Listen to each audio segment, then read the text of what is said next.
We're gathered here today to give thanks for the life of Corporal Nathan Cirillo, struck down last week in the service of his country.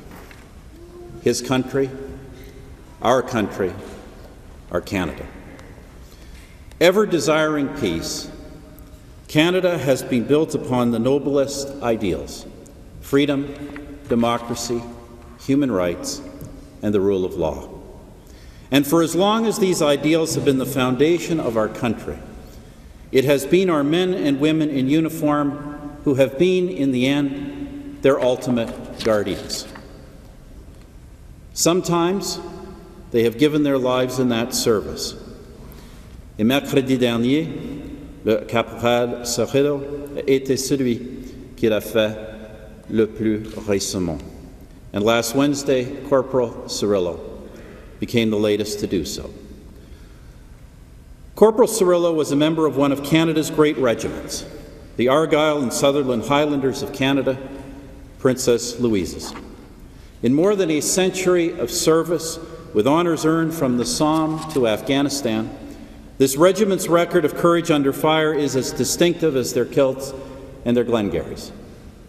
To quote Captain Sam Chapman, who served with the regiment during the Second World War, "It is a history written in blood." Now, sadly, Corporal Cirillo has added another page to that great narrative of devotion unto death. In a bitter and truly heart-wrenching irony, he did so as he guarded Canada's national place of solemn, sacred remembrance. Canadians come together at our National War Memorial and the tomb of the unknown soldier beside it to honour those who have given their lives for their country. As Canadians, we stand there humbled and grateful, parce que ces monuments nous rappellent que la liberté a toujours un prix. These monuments remind us that freedom is never free. It has been earned by the soldier and then donated to all of us. Most of us can never truly understand the significance to a soldier of the simple act of standing reverently on guard at that place. But those chosen for this sought-after assignment, this vigil at the National War Memorial and over the unknown soldier's grave, they understand. Corporal Cirillo, who felt the calling of a soldier when he was just a 13-year-old cadet, he understood. He knew what he was protecting and what he was preserving. He died protecting and preserving it.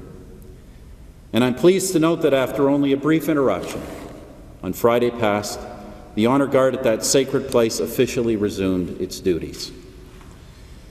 For Canadians, the memory of Corporal Nathan Cirillo will now be forever linked to that place, just as the crowds that gathered there to honour the returning sentries mirrored those along the Highway of Heroes later that same day to bear witness to Corporal Cirillo's final journey home. He has now joined the ranks of so many brave Canadians who have gone before him, having given all in the service of their country. Our hearts are broken at his loss, but our spirits are grateful for his memory. Corporal Cirillo knew what all those men and women who died before him also knew. Les valeurs les plus précieuses sont celles qui peuvent nous coûter la vie.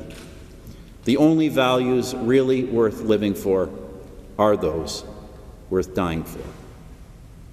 So may God bless Corporal Nathan Cirillo. We are better for his life, and we are diminished by his loss. And I know Canadians everywhere join me in praying for Corporal Cirillo's family. His mother, Catherine, his father, Victor, his sisters, Nicole and Natasha, their partners, Richard and Jonathan, his nephew, Cameron, as they shoulder this terrible burden of grief.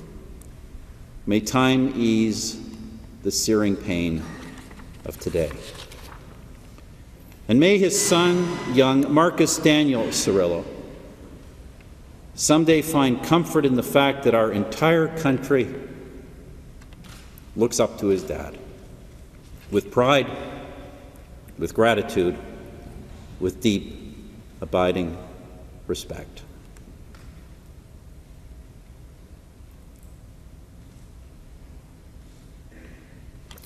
As Canadians, we will persevere, taking strength from the legacy of service of Corporal Cirillo, and giving thanks all the more for the courage and dedication of all the men and women of the Canadian Armed Forces. May God bless them all, and may God keep our land glorious and free.